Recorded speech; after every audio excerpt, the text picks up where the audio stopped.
Hi everyone, Radhe Radhe. I am extremely exhausted right now, but I'm pushing myself to do this. This is the last video of today, so I'll be resting after this, and then I have a class. Amrendra Prabhu is in Seattle, so I'll be attending his class. Hopefully, I'll get an hour of rest before that. The commentary right now is just out of this world, amazing, amazing, amazing. So I'm very excited to share this reading of this verse with you. Yeah, we'll go through it. Wow. Okay, so let's do the prayer and then we'll sing the verse.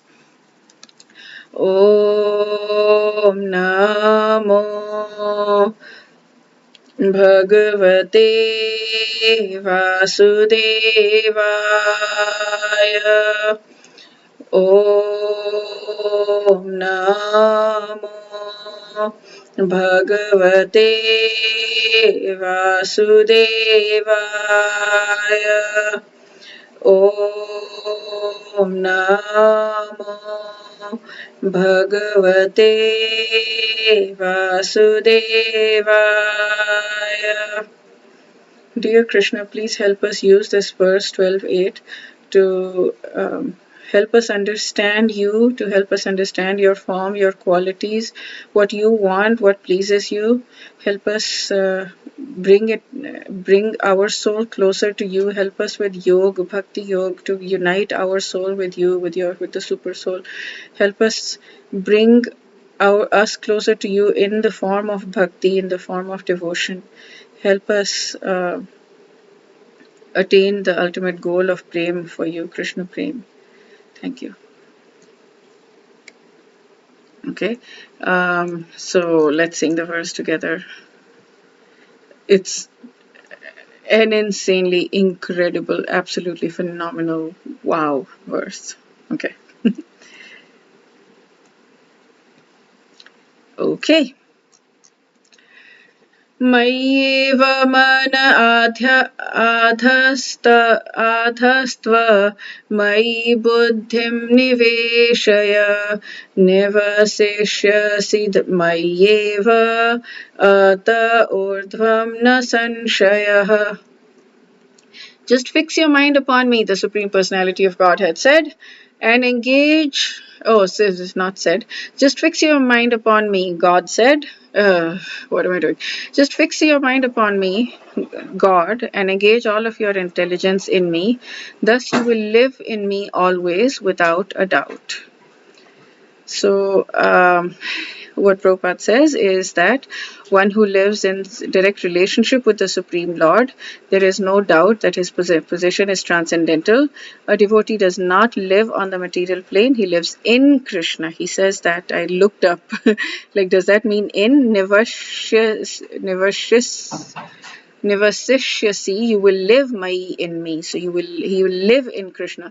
So if we are chanting Hare Krishna Mahamantra, his eternal potency are dancing on the tongue of the devotee. When we are eating prasadam, Krishna accepts that food, and devotee becomes Krishnaized by eating the prasadam. Okay, so here he talks in a very, very clear. Okay, so fix your mind upon me and surrender your intellect to me. Two things. So he addresses both two things. Therefore, you will always live in me. Of this, there is no doubt, right? Clear, simple, very clear verse.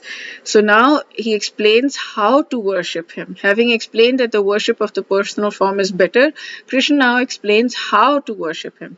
He asks Arjuna to do two things. One, fix his mind on God. Two, surrender his intellect to him. The mind, okay, now he talks about the mind. What is the mind versus the intellect? The mind, it creates desires, attractions, and aversions. The intellect thinks, analyzes, discriminates. Okay. So the mind is, so bondage and liberation, captivity in Maya and liberation is determined by the mind. If it's attached to the world, one is in bondage. If the mind is detached from the world, one is liberated. So you can have your mind as a friend or an enemy. There's a good dog, bad dog thing. If you have bad thoughts and you feed that, then you're feeding the bad dog. If you have good thoughts and you feed that, you're feeding the good dog. And I'm experiencing that as I'm doing that like all day long. I'm trying to switch my thoughts to good because we do have control over that. The thought will come, but we have control over switching it. So just as often as we can possibly remember, if we just switch then and we detach ourselves and we just pray every time we think of a thought that we don't want to think about, think of a desire or think of a lusty thing or think of envy or greed or any negative thing that we're thinking of.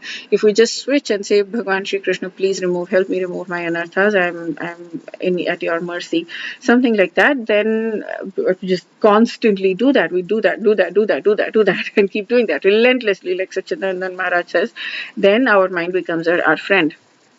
So he talks about the mind, even when we're sleeping, we can experience sight, smell, touch, whatever, so that's from our mind. Now, intellect. Intellect is where I found it extremely good. This is like, the prayer in the beginning when I'm saying, please help us understand and bring us closer to you. This helped me understand, and I felt like it brought me closer to God because it helped me understand. Because it's like, what does that mean? Surrender your intellect to God. Now it makes sense. So we don't know medical stuff. So when we're sick, we will visit the doctor. We have no knowledge of medical science, so we follow the advice. The doctor looks at all of that and we prescribes the medicine and we just take the medicine. So we surrender our intellect and we take the medicine according to the doctor. Similarly, for legal case, we'll do whatever the lawyer house tells us to do. I will do whatever the lawyer tells me to do. I have no idea. So our intellect is subject to many defects. Akrur, who went to get Sri Krishna from Vrindavan to Mathura at age 10 for the first time, when Bhagwan Sri Krishna went and killed Kams, the imperfections, he described the imperfections in the Bhagavatam 10:40-25. He said 3 things. 1, our intellect is strapped to the wrong knowledge. Though we're eternal souls, we think of ourselves as a perishable body. This part. Though we're eternal souls, we think of ourselves as the body. Problem 1. Problem 2, although all of the objects in this world are perishable, we think they will always remain with us. Problem 2. Problem 3, we begin accumulate them. 3, although the pursuit of sensual pleasures only result in misery, we still chase them in the hopes that we'll find happiness. The above 3 defects are called viparyaya, or reversals of knowledge under material illusion, maya. The gravity of our problem is further aggravated because our intellect is habituated to this kind of defective thinking from innumerable previous lifetimes, not just this lifetime, not just childhood, as modern psychology likes to say. All of the problems are because of childhood trauma. No, they're also because of previous lifetimes. If we run our lives in according to the directions of our intellect, we will definitely not make much progress in the divine path. Therefore, we must surrender the intellect unto him and follow his directions. And what does that mean? Shastra and Guru. We need to surrender our intellect to Shastra and Guru. Now, Hari Parshad Prabhu had said in one of his videos, just amazing, what is it to have Shraddha, the first stage in Bhakti. There are 9 stages of Bhakti. I don't remember all of them. But Shraddha, and then Sadhu Sangha, and Bhajan Kriya, and then Anartha Nivriti, and then I think Nishtha, Asakti, something, Bhava, Prema, something like that. I might be missing one of them. So the first stage is Shraddha. Shraddha means faith. Now, faith in what? He was like, his topic was how to avoid mediocrity in Bhakti. And he was going through every one of these phases, and he was saying how to avoid mediocrity in this phase. So Shraddha, how to avoid mediocrity in Shraddha. What do you believe in? Do you believe in Krishna or do you believe in Shastra? Who do you have faith in? And I always thought Krishna. And he completely just blew my mind away with this talk. It was a 2-part talk.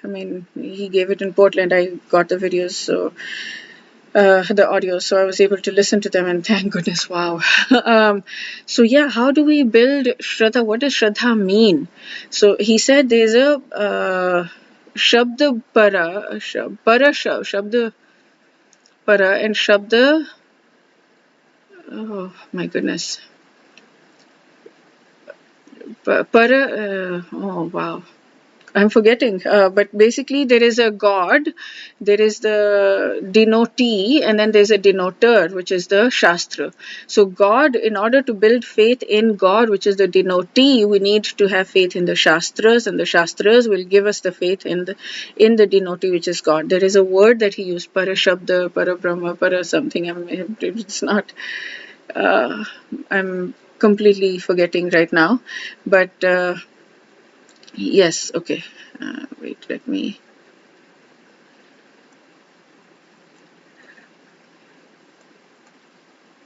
Okay, yeah. So his point was that we need to have faith in the Shastras. So here Swami Sarvapriyananda has said we need to have faith in Shastras and Guru. And yes, we need to have faith in, I think there are three things: Shastra, Guru, and Sadhu. Yeah. There is a Sanskrit word for it, Shastra, Guru, and Sadhu, and we need to have faith in all three. But for Ado Shraddha, the first phase of bhakti, the very first phase, we need to have faith in the Shastras, and then they can give us faith in everything else, in Krishna and Sadhu, whatever. The next phase is Sadhu Sangha. And then, so that we need to have faith in Sadhu also, right, in order to so yeah, this verse was extremely powerful. We need to surrender our intellect to God and to Krishna, and to say our intellect is very limited because of those three things he said. I don't remember what those three things are. We just read them, but yeah, we chase after sensual pleasures, thinking they'll give us happiness. They don't. We think we identify with the body, which is not true. And then there was one more. But yes, when we do these, we say, Krishna, you are my doctor. You can heal me. Please heal me. I don't know how to heal me. Please remove all of my anarthas. Please purify my intellect. Please purify my mind. Please help me make my mind my friend instead of my enemy. Please help me think about you. Please help me love you. Please help me kill all of my lusty desires. Please help me gain the ultimate form, ultimate perfection of pure love. Um, Okay, wish you a day filled with just tons and tons and tons of Krishna's grace, Radha Krishna's grace, and lots of spiritual growth. Radhe Radhe.